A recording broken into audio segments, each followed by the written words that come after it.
하겠습니다. 몇 년 전 일을 하고 있는데 엄마에게 전화가 걸려왔어요. 아들, 뭐 하고 있니? 뭐라고? 오늘도 20억짜리 상가 계약을 했다고? 역시 우리 아들 능력 있다니까. 남자는 뭐니 해도 능력 아니겠니? 라며 호들갑스럽게 말했어요. 엄마, 그게 무슨 말이야? 말을 알아듣게 해야지. 갑자기 전화해서 그게 무슨 말이야? 지금 파리만 날리고 있구만. 제가 말을 했지만 그래, 바쁘다고? 우리 김 사장이 능력 있으니 오죽 바쁘겠어. 엄마는 우리 아들이 그냥 자랑스럽다. 그럼 전화 끊는다. 라며 엄마가 급히 전화를 끊으려고 했고, 그런 엄마에게 제가 급히 엄마, 이번에 또 사고 치면 아빠한테 다 이를 테니까 그런 줄 알아? 제가 엄마에게 단숨에 말해버렸어요. 아빠한테 그런 말을 막 하면 안 되지. 네가 그렇게 돈을 많이 버는 줄 알면 아빠가 얼마나 놀라겠니? 알았어. 많이 바쁘지? 전화 끝난다. 엄마가 계속해서 뜬구름 잡는 소리만 하다가 전화를 끊었어요. 그렇게 끊어진 휴대폰을 멍히 바라보다가는 퍼뜩 정신이 들었고 다시 엄마에게 전화를 걸었지만 엄마는 전화를 받지 않았어요. 사실 엄마가 디스크 수술을 받은 터라 병원에 입원해 있었는데 그때쯤 엄마에게 뜬금없이 전화가 자주 걸려왔었어요. 우리 엄마는 허세가 심한 편입니다. 아니죠. 허세라고 하기에는 돈이 많은 편이긴 해요. 우리 아버지는 평범한 중소기업에서 일을 하셨어요. 그랬기에 월급이 많지 않았다는데요. 결혼하고 엄마가 공인중개사 자격증 공부를 시작했다고 합니다. 엄마 말로는 결혼 후에 아이가 금방 생길 줄 알았다는데 몇 년간 생기지 않았고 하루 종일 아버지의 월급 날짜만 바라보고 살기에는 너무 답답했고 뭐라도 해봐야겠다는 생각이 들더랍니다. 그러던 어느 날 동네에 잘 아는 지인 한 분이 공인중개사 자격증을 따서 부동산 중개업을 하면서 꽤 많은 돈을 버는 것을 보며 나도 한번 해볼까? 당신도 알다시피 내가 기억력 하나는 진짜 좋잖아. 라고 아버지에게 말을 했다고 합니다. 뭐? 공인중개사 자격증? 그거 우습게 보면 안 돼.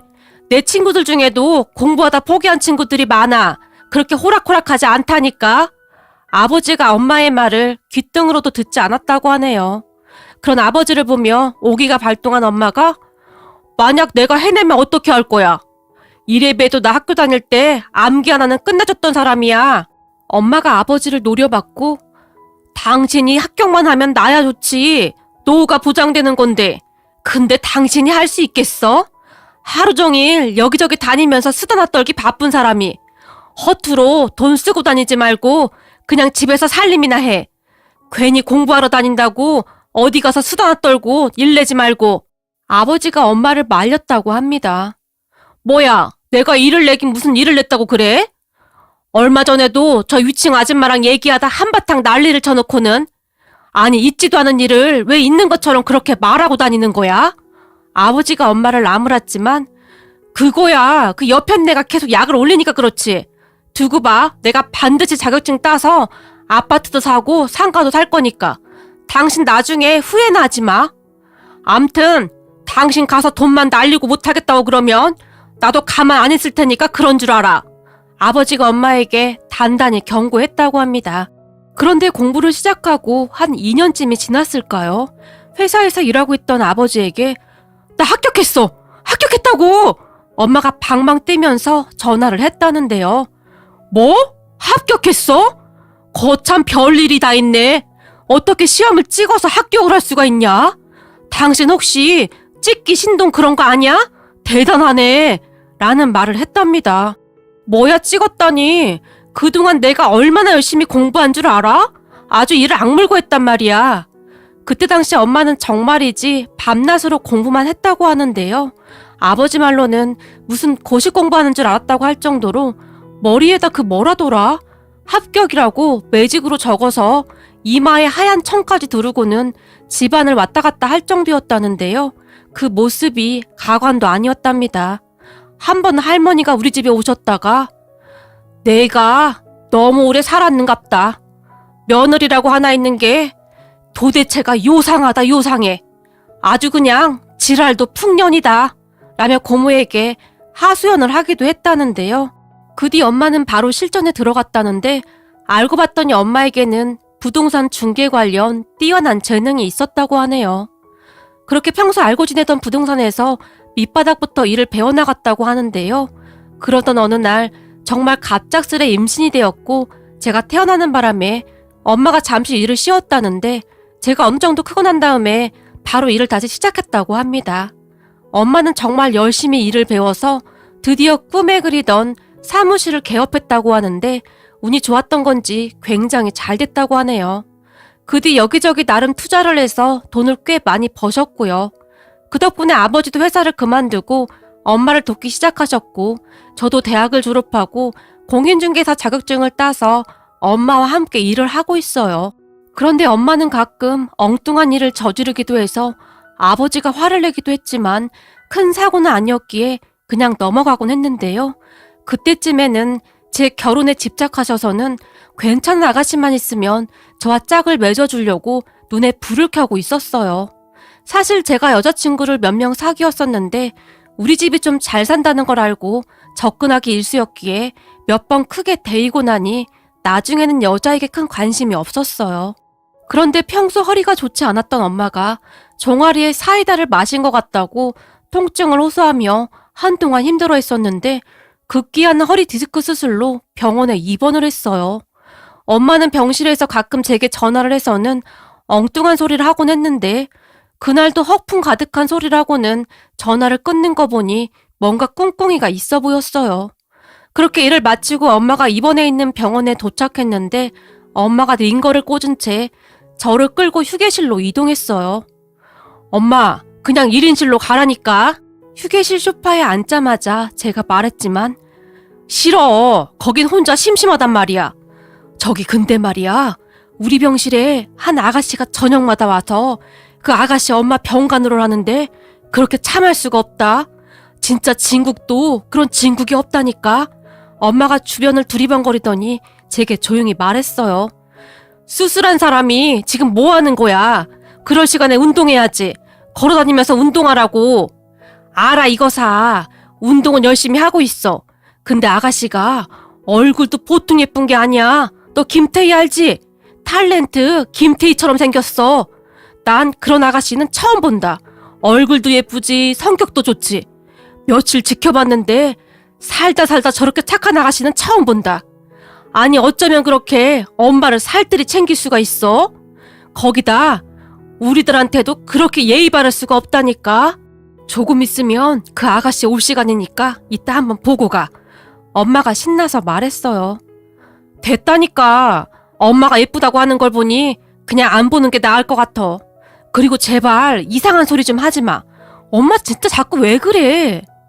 근데 이놈의 자식이 엄마가 뭘 이상한 소리를 해. 지금 우리 병실 아줌마들이 그 아가씨랑 자기 아들들이랑 엮어주려고 아주 난리란 말이야. 그러니까 너 정신 똑바로 차려. 엄마가 저를 노려보기까지 했어요.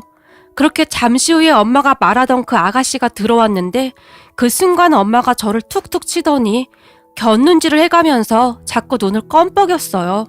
엄마의 성화에 못 이겨 제가 아가씨를 살짝 봤는데요. 보자마자 정말 깜짝 놀랐답니다. 엄마 말대로 키도 크고 얼굴도 뽀얀 게 얼마나 예쁘던지 광채가 나는 것 같았어요. 그런 아가씨를 제가 넋놓고 바라보고 있었는데요. 그런 저를 보던 엄마가 제 귓가에 봐, 예쁘지? 장난 아니라니까. 완전 대박이라니까. 딱 네 스타일이잖아. 그동안 네가 만나던 김태희 짝퉁들하고는 격이 다르지 않냐? 넌 눈 좀 높이고 살아라. 얼굴이 저렇게 고상하고 단아한 여자를 골라와야지. 넌 눈깔이 삐었어. 어디서 데리고 온 여자들마다 전부 그 모양이냐? 엄마! 눈깔이 뭐야 눈깔이. 창피하니까 조용히 좀 해. 라며 제가 엄마를 말리며 그 아가씨의 행동을 유심히 보고 있었는데요. 엄마가 갑자기 이번에 20억짜리 상가 계약했는데 도대체 얼마나 번 거냐? 이번 달은 그냥 먹고 놀아도 되겠구만. 라고 큰 소리로 말했어요. 그 말에 제 얼굴이 빨갛게 달아올랐는데 엄마가 다시 결혼은 뭐니 해도 능력 있는 남자랑 해야 하는 거야. 안 그러면 여자가 평생 고생하거든. 라는 말을 했어요. 그런데 옆 침대에 누워있던 아줌마 한 분이 까짓 복덕방 사장이 뭐가 좋다고. 우리 아들은 박사야, 박사. 공부를 어찌나 잘하는지 영어, 중국어까지 다 한다고. 남자는 뭐니 해도 머리가 좋아야지. 그래야 나중에 이세가 태어나도 좋은 거지. 그렇고 말고. 큰 소리로 외쳤어요. 그리고 그 순간 그 옆 침대에 있던 다른 아주머니가 머리도 좋고 돈도 많으면 더 좋은 거지. 우리 아들은 치과 의사다 이 말이야. 치과 의사 정도 되려면 공부도 엄청 잘해야 한다 이 말이지. 라며 큰 소리로 말했어요. 그런 말을 듣던 우리 엄마가 요즘은 돈이 있어야 하는 거야. 아들아, 우리가 건물이 몇 개더라? 라며 저를 바라봤어요. 엄마, 제발 그만 좀 해. 라며 제가 엄마를 말렸지만 머리만 좋으면 뭐 하겠어. 우리 아들도 서울에 있는 대학 졸업해서 그만하면 괜찮고 거기다 돈도 있고 어디 하나 빠지는 게 없지. 엄마가 아주 큰 목소리로 다시 말했어요. 그러다가 갑자기 병실 안이 소란스러워졌는데 그렇게 병실은 하루하루 조용할 날이 없었어요. 그런데 제가 엄마 병실에 갔던 어느 날 기가 막힌 일이 일어났는데요. 그러니까 박사 아들이 있다며 자랑하던 옆 침대 아주머니 딸이 왔는데 아주머니에게 사과를 깎아주던 딸이 아주머니에게 엄마, 유철이 말이야. 도대체 나한테 1,000만 원 빌려간 지가 언젠데 아직까지 갚지도 않고 미치겠어 정말. 엄마가 말 좀 해봐. 이제는 내 전화를 아예 받지도 않아. 우리 이사 가야 하는데 남편 눈치도 보이고 진짜 미치겠어. 라며 투덜거렸어요. 그 말에 아주머니가 유철이가 빌려가긴 무슨 돈을 빌려왔다고 그래. 너 갑자기 무슨 뚱딴지 같은 소리라고 그래. 얘가 오늘따라 이상한 소리를 하네. 얼른 집에나 가봐. 딸을 나무랐어요. 그리고 그때를 놓치지 않고 우리 엄마가 아니 아들이 박사라고 하던데 무슨 박사가 돈 1,000만 원이 없어서 그런데요 그래? 라며 물었어요. 그 말을 듣던 그 아주머니의 딸이 네? 박사요? 박사는 무슨 박사예요.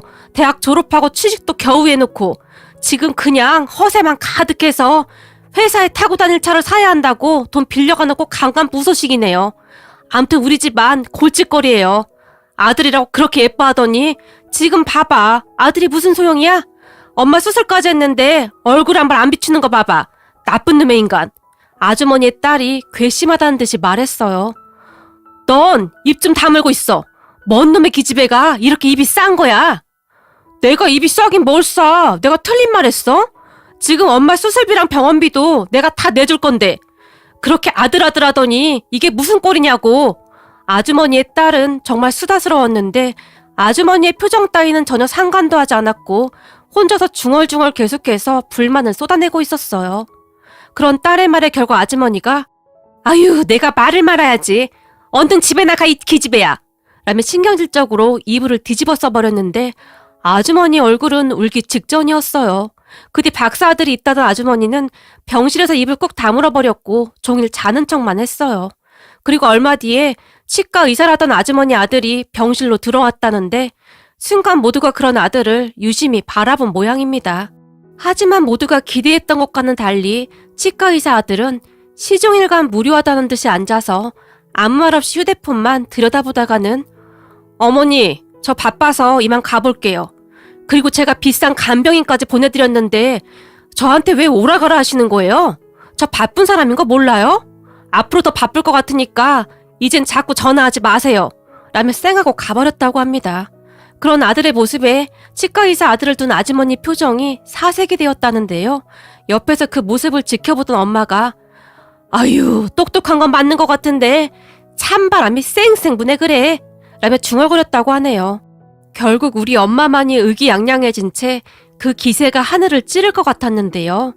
저는 일이 끝나자마자 엄마가 드시고 싶은 것들을 사서 항상 엄마 병실로 갔고 한참을 웃고 떠들며 말동무를 해드리다 돌아오곤 했으니까요. 그렇게 한 이틀이 지났을까요? 엄마가 태어나는 날이 가까워져 가고 있었고 그때쯤 엄마는 안절부절 못하고 있었어요. 엄마는 김태희를 닮았던 그 아가씨가 정말 마음에 들었던 모양인지 심지어는 나 아파서 퇴원 못하니까 더 입원한다고 해. 억지 좀 피우지 마. 병원에서 퇴원하라는데 어떻게 더 있는다고 해. 제가 엄마를 나무랐지만 너 얼른 가서 그 아가씨 연락처라도 받아놔. 안 그러면 나 절대 퇴원 못해. 라며 고집을 피우셨어요. 그런데 그날 저녁 집으로 돌아가려고 엄마 병실을 나왔는데 그 아가씨가 휴게실에 홀로 앉아 있었어요. 누군가와 통화를 하는 모양이었는데 그렇게 제가 엿들으려고 했던 건 아니었지만 얼떨결에 통화 내용을 듣게 되었어요. 주변에 부탁할 사람 좀 없을까? 아무리 찾아봐도 부탁할 사람이 없네. 그리고 친구 몇 명은 알았다고 했는데 부적합한 친구도 있어서 실제로는 해줄 사람이 거의 없어. 헌혈증으로는 안 된대. 가까운 헌혈센터에 가서 지정 환자를 우리 엄마로 해야 한다고 하더라고. 이럴 때 아빠라도 계셨으면 좋았을 텐데 라며 눈물을 흘리고 있었어요. 그런데 그 순간 어디서 그런 용기가 났는지 제가 급히 윤경 씨에게 다가갔어요. 얼핏 들어서 이름 정도만 알고 있었거든요. 윤경 씨, 그 헌혈 제가 도와드릴게요. 라며 큰 소리로 말했고, 네? 어떤 걸 말씀하시는 거예요? 그 헌혈 말입니다. 제가 들으려고 해서 들은 건 아닌데 어쩌다 들었습니다. 엿들은 건 죄송합니다. 라고 사과했어요. 그런 제 말에 윤경 씨가 급히 전화를 끊고 눈물을 닦더니 우리 엄마 이번에 3번째 허리 수술인데 이게 워낙 큰 수술이다 보니 병원에선 혈액이 부족할 수도 있다고 해서요. 사실 그전까지 윤경 씨는 저와 눈도 잘 마주치지 않았었는데요. 정말 급하긴 급했던 모양인지 간절한 눈빛으로 저를 바라보며 말했어요. 걱정하지 마세요. 제가 아는 지인들이 워낙 많아서 지금 연락해 놓으면 아마도 내일까지 가능할 거예요. 라며 제가 큰 소리를 쳤어요. 그동안 계속 말을 걸고 싶었지만 용기가 나지 않아서 주저하고만 있었는데 저에게는 윤경 씨와 친해질 수 있는 절호의 기회였으니까요. 정말요? 그래만 주신다면 너무 감사할 것 같은데 사실 제가 워낙 내성적이라 친구도 별로 없어서 어디다 말할 것도 없고 라고 말을 하던 윤경 씨가 다시 눈물을 흘렸어요. 그런 윤경 씨의 눈물을 보는데 마치 전장에 나가는 장수처럼 내일까지 반드시 해내야겠다는 의지가 생겼고 걱정 마세요. 제가 무조건 내일까지 다 해결하겠습니다. 라며 다시 큰 소리를 쳤어요. 그리고는 윤경 씨가 알려주는 윤경 씨 어머님의 성함과 생년월일 그리고 지정병원을 작성해서 제가 아는 지인들에게 급히 문자 메시지를 보냈어요. 완전 초비상 긴급이라고 해서 말이죠. 사실 제가 대인관계가 좋다 보니 군대 동기들, 대학 선후배들, 고등학교 친구들, 그리고 일하면서 만난 지인들한테까지 다 보냈습니다. 대략 50명이 넘었던 것 같았는데 문자 메시지를 보내고 하나 둘씩 답장이 왔는데요. 4-5명만 빼고 나머지는 내일 당장 헌혈을 하러 가겠다고 약속을 해왔어요. 나머지 4-5명은 지금 먹는 약도 있고 몸이 안 좋아서 헌혈이 어려울 거라며 미안하다고 했고요. 어찌나 고맙던지 눈물이 다 날 정도였는데 인생 헛살지 않았구나라는 생각마저 들었어요. 그렇게 다음날이 되었고 아침부터 각자 살고 있는 지역에 헌혈의 집 문이 열리자마자 지인들이 헌혈을 하기 시작했는데 무슨 선거 때도 아닌데 인증샷을 찍어서 제게 보내주기도 했어요. 물론 저도 집 근처 헌혈의 집에서 1등으로 지정 헌혈을 했답니다. 정말이지 모두들 너무너무 감사하더라고요. 그뒤 엄마 말로는 병실로 간호사가 찾아와서 윤경 씨 어머님에게 도대체 어떻게 하신 거예요? 헌혈해주신 분이 어마어마해요. 라며 놀라서 눈을 동그랗게 뜨며 물었고 그 말에 윤경 씨 어머님이 윤경 씨에게 전화를 한 모양입니다. 그리고 제가 도움을 드렸다는 말을 들은 윤경 씨 어머님이 우리 엄마에게 감사합니다. 정말 감사합니다. 제가 어떻게 보답을 해드려야 할지 모르겠습니다. 정말 감사합니다. 라며 눈물을 흘리셨다는데요.